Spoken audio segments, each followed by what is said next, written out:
You can give me Mark chapter 4, verses 35 to 37. Okay, perfect. So it reads, on the same day when evening had come, he said to them, who? Jesus, let us cross over to the other side. Now, when they had left the multitude, they took him along in the boat as he was. And other little boats were also with him. And a great windstorm arose, and the waves beat into the boat, so that it was already filling. But he was in the stern, asleep on a pillow. This story, I think we've heard it time and time again, how Jesus quieted the storm. And this is in the Sea of Galilee. This sea still exists to date. We are a Google generation. You can Google it. It's in Israel.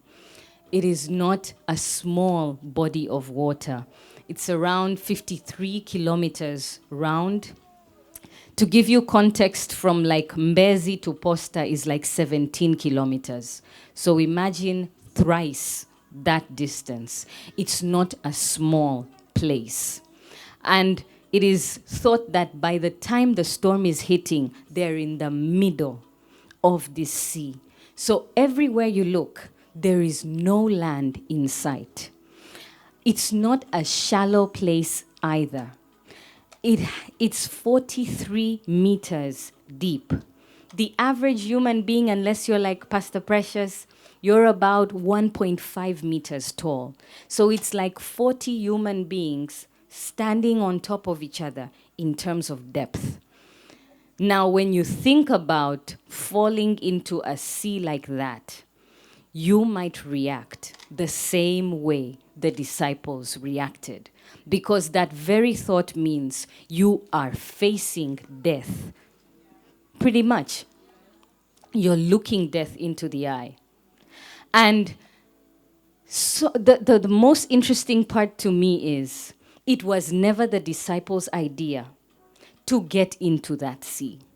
It's Jesus who said, come, literally inviting them to get into the boat, to go over to the other side. They never asked him for that.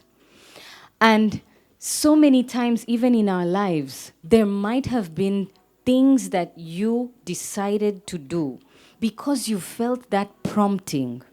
That job, you just felt inclined to apply to it. And now you're having sleepless nights because it's a toxic environment. That marriage, God, He loves marriage. He's a God of union. But now you cry yourself to sleep.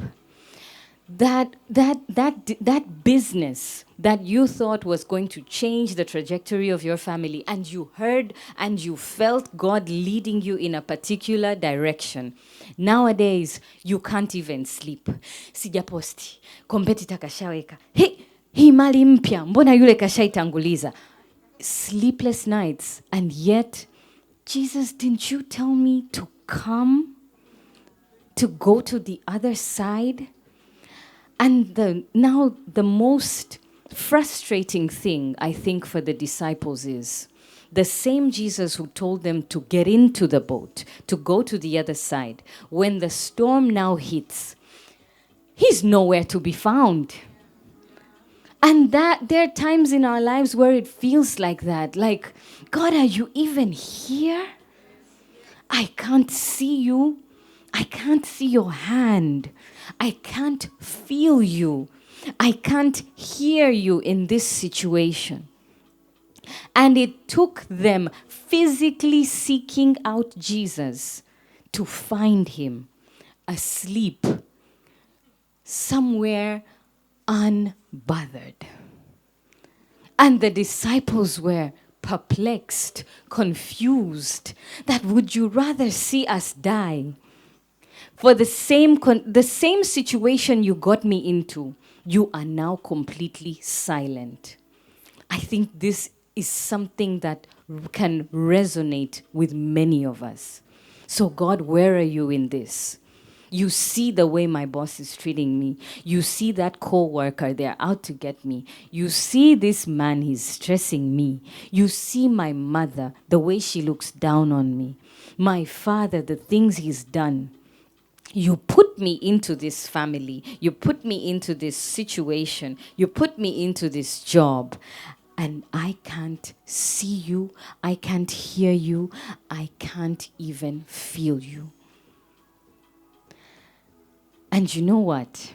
After they wake him up in a panic, they're in distress. She talked about the type of stressors and, there's dysfunction, there's distress. These disciples were distressed. They wake Jesus up, point out the obvious to him. And yet, his response leaves me wondering, there's more to God than we know.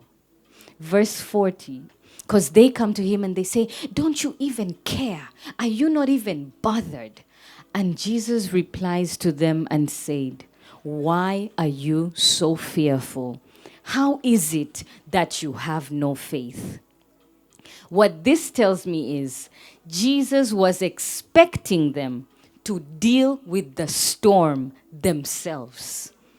To not go crying to him, to not go waking him up. He expected at least one of them to get up and do what he did and say, peace, be still, with enough faith to silence the storm. So that situation, that storm in your life, that you might be fasting about, crying about, seeking a psychiatrist's appointment over, God is actually expecting you to quiet that storm. So, now you might be thinking, yeah, Miss Preacher Lady, it was easy for them to be expected to do this because they've been walking with Jesus for years and years. They've seen him perform miracles. He's equipped them. He's taught them. He's elevated them to a level where he expects them to perform at his level. But the same tools that were at their disposal are at our disposal as well. So I want to talk to you very quickly about 6 ways of quieting the storms of life. Because it will happen, storms will come, and it's okay to not be okay. But how do you deal with it? How do you cope with it? How do you prevent the storms of life from making your boat capsize? So turn to your neighbor and tell them, this is for you. Number 1, and I want it to be number 1 because it is so important. Number 1, don't run on empty. Don't run on empty. It is not the Christian thing to do, my dear lady, to stretch yourself thin to the point you don't even know how you're going to make it to tomorrow. You are not doing the world a favor by selling yourself short and by putting so much weight on your shoulders. Do not run on empty. Mark chapter 6, verse 30 to 31. The apostles come to Jesus and they're telling him of all the great things that they've done. They've taught, they've healed, they've delivered, they've seen miracles and a mighty move. They're on an emotional high. It's easy for you to think that you need to rest when you're feeling low. That's when we're like, yeah, I think I just want to sleep in today. On this emotional high, with them reporting everything to Jesus, he doesn't even congratulate them. He says, yeah, that's all fine. Come, sit down, rest. It's there. I think in the next verse, he says, come aside by yourselves to a deserted place and rest a while. It's okay to switch off that phone. It's okay to take a time out literally. No one's gonna die if you're not available on call for that day. Go to a deserted place. Specifically, he had to mention this word. There is peace in seclusion and rest. So, ladies, learn to rest. Things are going great, you rest nonetheless. Things aren't going so great, you rest. And most often you'll hear people tell you to rest and take it easy when you are going through a hard time. Even when the opposite is happening, we must be intentional about rest. Number 2, I'll go really quickly. Choose to have God's perspective over that situation or stressor and over yourself. Jeremiah 29:11, we quote it so much, but maybe we don't really live it. The plans that he has for you, he knows how good they are.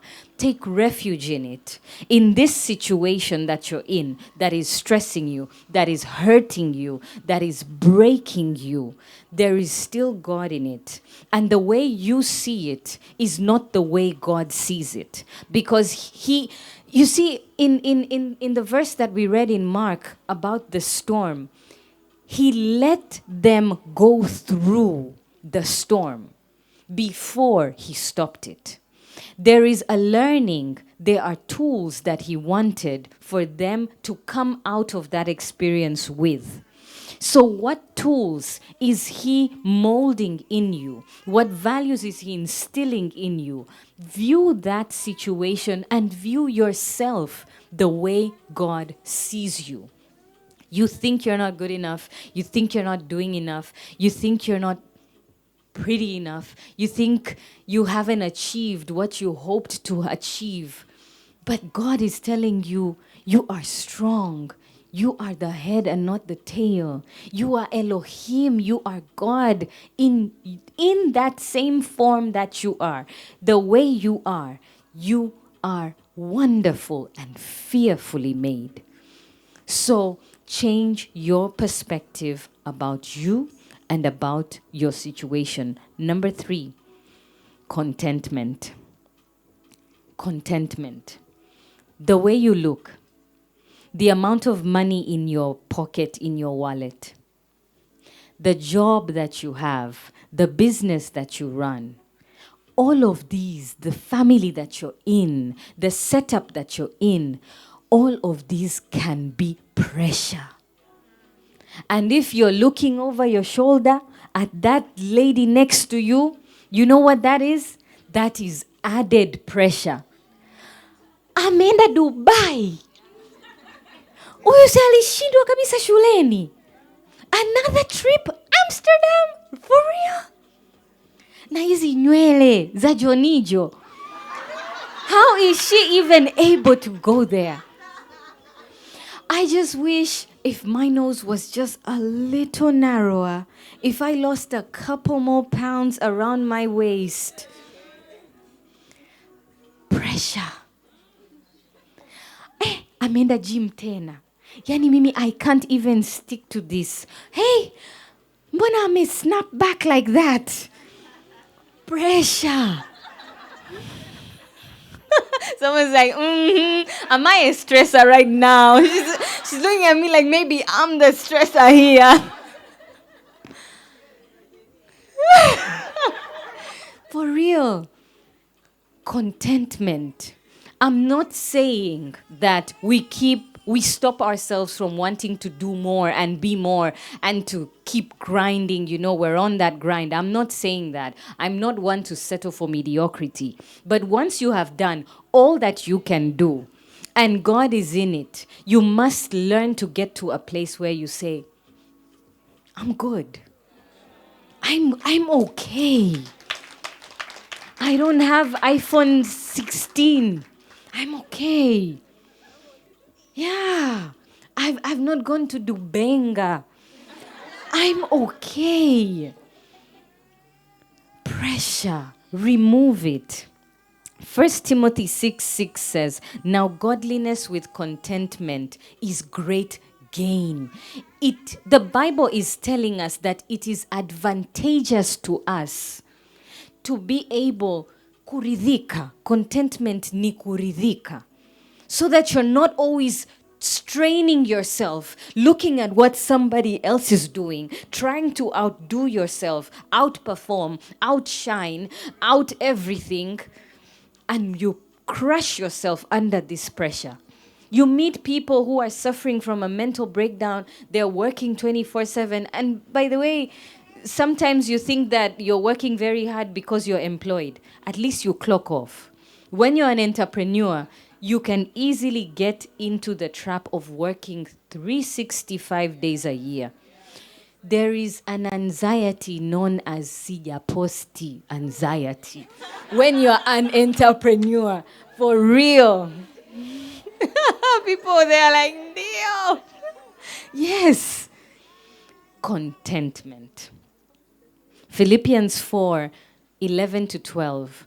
I love the Apostle Paul, a very hardworking individual, always wanting the best, but even he was a master of contentment.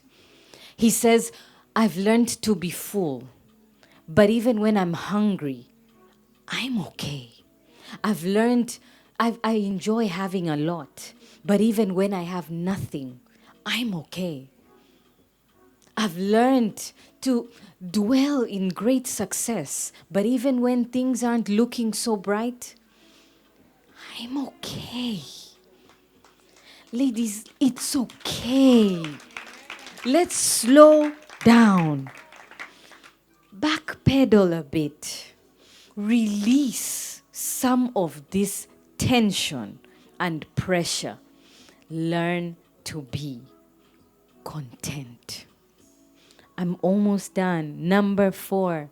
Ladies, this is a major one. Forgiveness.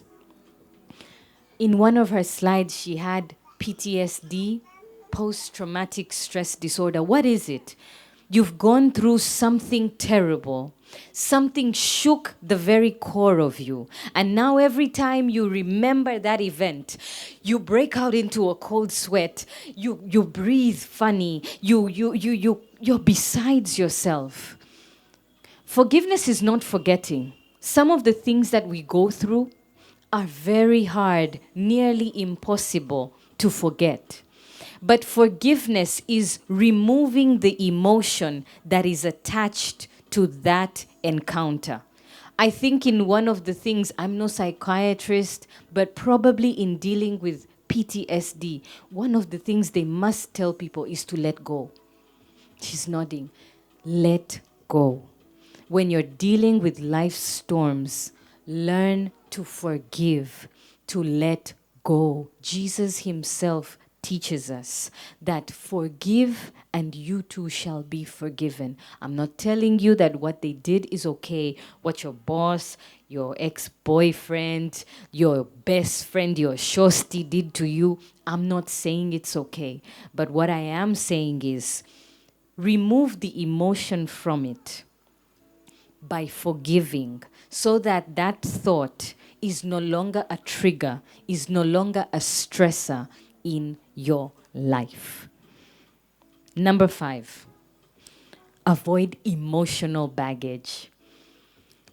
Anxiety, worry, fear, low self-esteem. She talked about it, she mentioned it. All of these, that's emotional baggage. And when you have enough of this, of jealousy, of bitterness, of shame, of guilt, it leads to emotional damage. You don't want to be a victim and suffer from emotional damage. So ladies, we need to learn to let go of the baggage. The Bible tells us to cast our burdens unto Jesus. It's not a nursery rhyme. It's genuinely the way that we can see ourselves through the toughest moments in our lives. And the last but not least, how to deal with these stressors in your life, how to quiet the storms in our lives, is good company. The Apostle Paul writes to the church in Corinthians and he tells them, do not be deceived. Bad company corrupts good morals. Avoid people who are proven stressors in your life. Kivuruge. Avoid. You know that if I pick up this call, there goes my day. It's okay to turn your phone over and act like that call never came through. It is okay to choose very wisely the people that we associate with. Invest in sisterhoods like this, like-minded sisters who share your same belief, who are not gonna be telling you, let's go and happen, sijui wapi, and drink I don't know what, doing I don't know what, with I don't know whom. Yeah, yani, I talk to some of these pastors, they're like, jamani, mama mchungaji, I don't know, watu wanagawa kuki, huku HOB, how do we help them? And I ask myself, who are their friends? Who are their closest influences? You might be compelled by what you see on social media and think, you know what? If this kind of lifestyle is sponsored, by certain types of people, then I'm all in. She's only posting her happy days. She's only posting those trips. You don't know the other days. For those of us who look at our friends and colleagues who are posting their gym days and you're like, oh, it's leg day? She's working on her abs. She's at it again. She's only posting the days she actually made it to the gym. For the same amount of days that she posted about going and doing her abs and her leg days, there's probably an equal, if not more, amount of days where she couldn't get out of bed. And we put ourselves under so much stress and pressure trying to live up or trying to reach a certain height that we see that is not the reality. I don't post every single thing in my life. No one does. No one posts every single day. So for you to now try to live against or vis-a-vis what you see on social media or what someone allows you to see in their life, unnecessary pressure. Tell that sister, you don't need that kind of pressure in your life. So ladies, tonight, let loose. Ile stress yote that you had, leave it here. Let go. Let your hair down. Diffuse the tension in your nerves, in your body, in your system. Learn to quiet the storms in life. We've learned those techniques, but above all, I can never move away from what the word can do in every situation that you're in. You might be at a place, or right now it's fine and dandy, it's sunrise and butterflies and rainbows. You might get to a place where you are really going through a tough time. Turn around. That lady next to you, that's a safe space. There's pastors in this ministry. That's a safe space. Yeah, I love it. We're hugging. Bring it in. That's it. Tell her, I'm your safe space. I'm here for you. We don't go through life alone. Ah, it's so sweet. But above all, God is still there. even in the storm. He never leaves that boat. He never abandons ship. He might be asleep somewhere you can't see him, but he's there. And that situation that you're in, it is all going to work out for good.